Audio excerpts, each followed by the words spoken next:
Hey Bat fans, Luke here, back ready to talk about another Bat classic. And originally this video was going to be for Detective Comics, but got my books a little late, and I was sitting there last night and didn't get my books, so I figured I definitely want to do a video before I hit the gym, and I figured, well, I want to talk about Batman Face to Face, so I read ahead and I reread it. And as I was leaving the house to go to the gym and actually record this video, my book showed up. So, Detective, I will slice over to tomorrow. I could have read it real quick, but it would have been just a real quick read just to put up a video. So I didn't want to ruin the reading experience. So we will slice over Detective tomorrow. And today we'll just talk about Batman Face to Face. And this trade was just recently re-released in this deluxe edition format. I think a little bit less than a year ago. And it can be found in the pages of Detective Comics and Batman. Detective Comics can be found in pages 817 to 820. And Batman, Yep, can be found in pages in the books 651 through 654. And the creative team on this is James Robinson doing the writing, and then we have Don Kramer and Leonard Kirk doing the art. And James Robinson, to be perfectly honest, I am kind of lukewarm on him. Lately, you will notice him on doing the writing on Wonder Woman. And additionally, he kind of did the final arc plus of the book Trinity.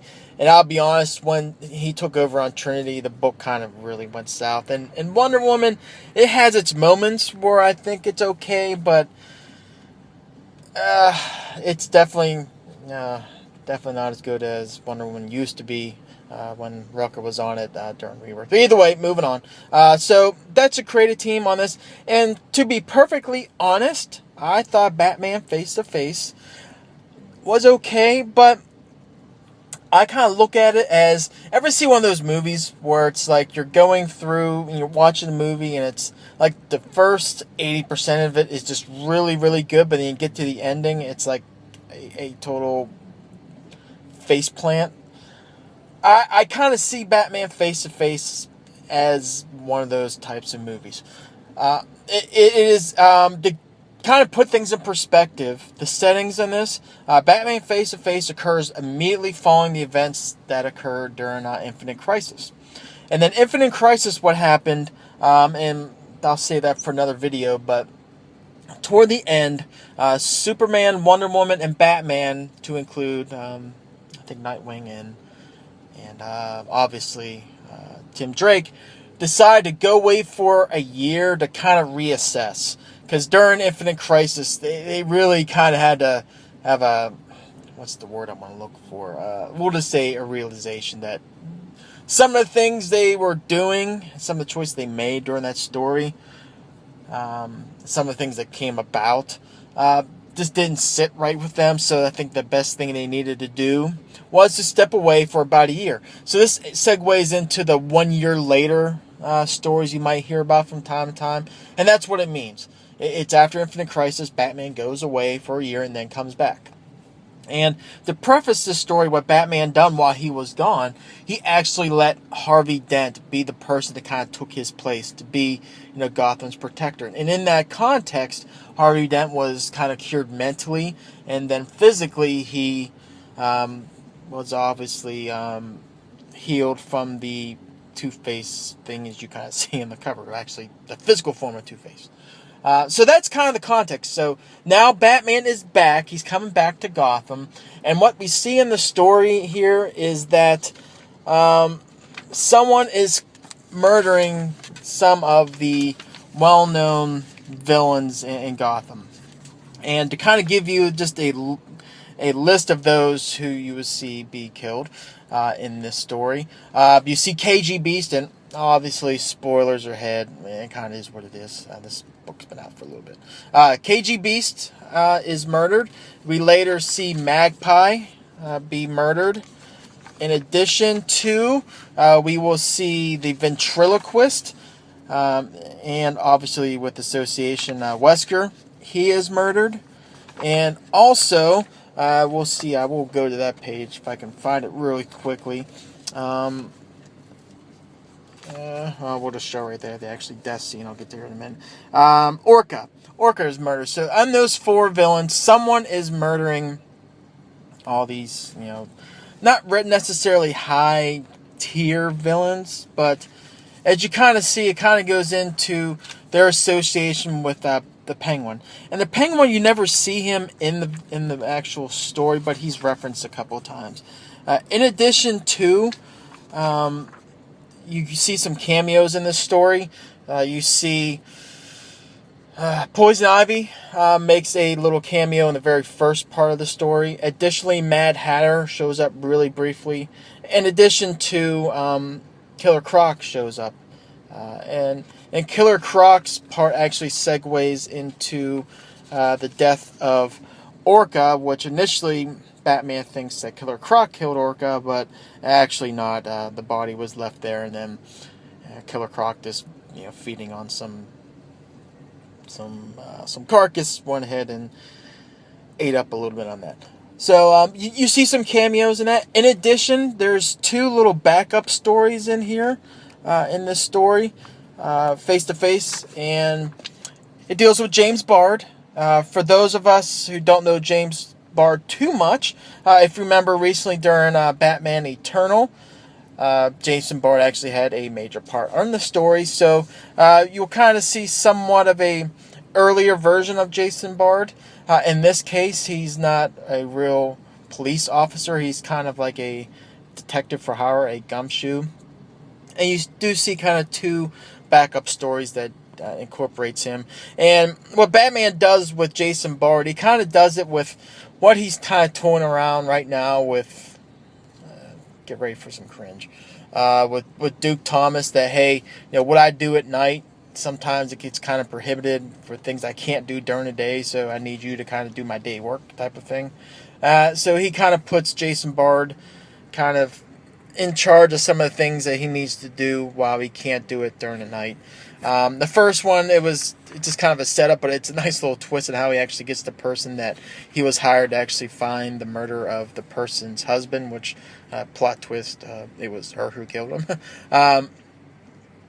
And in addition, the second one is actually him actually interviewing Orca's husband. Oh, in addition, another cameo is Killer Moth with Tim Drake. So anyway, so you got those parts of the story, but the main crux of it is that Batman's come back. Now Harvey Dent is kind of out because he was obviously put in charge of Gotham while Batman was gone, but now Batman's back, so now that kind of leaves Harvey Dent. And Harvey kind of takes it personally. He was actually trained by Batman briefly, and he recalls that time that, hey, there's really no one better, which I kind of heard. I was reading that. I was like, not really. That obviously puts now Tim and Jason and Dick and Damian not yet. So those 3. So obviously he's not nearly as good as any of the Robins as far as teaming up with Batman. But really kind of puts him into place right now that, hey, what do you do with him? In addition, someone who's been killing all those high-end villains, remember? Not really high-end, but remember those villains I was talking about before? In addition to that, someone is actually framing Harvey Dent, making it look like Harvey Dent's the one that actually committed the murders. And we find out that the person who actually committed the murder in this was a gentleman called the Tally Man, which, excuse me for 1 second as I kind of flip through some of the pages to get to the Tally Man. Let's see, the Tally Man, there he is. The Tally Man, and what the Tally Man is doing, he's actually taking one of Harvey Dent's guns, and he's basically murdering the people with him, because that's what happens when you actually find out the dead bodies, that they have gunshot wounds to the heads, each with 2 bullets about the same distance apart, so they know it's one gun, so they put 2 and 2 together, and they say, hey, it's Harvey Dent's gun. They have on file, and they do the whole, forensics tests and all that good stuff. But basically what's happening is the Tally Man is really just taking pieces from Harvey Dent's gun to commit the murders, and obviously leave the forensic evidence behind to make it look like Harvey's the one who did it. So now everyone's assuming it's Harvey Dent, and then Harvey Dent kind of put in this perspective, all this time he was Gotham's protector, but now he is not. And then not only that is Batman back now, he believes Batman's after him and put the blame all these murders on him when he obviously doesn't feel that's necessary. In addition to that, you start to see the crack in the facade of Harvey Dent, which you see actually in part 6 of the story, where you see kind of hints of it as the story's going along, as the mental part of Harvey comes back. But at this point, Harvey is definitely pissed off, lack of a better word, that he did all that stuff for Batman. Now he's coming back. Now what do you do with him? And obviously, in addition to that, now thinks he's getting framed for murder he didn't do, which is actually exactly what's happened.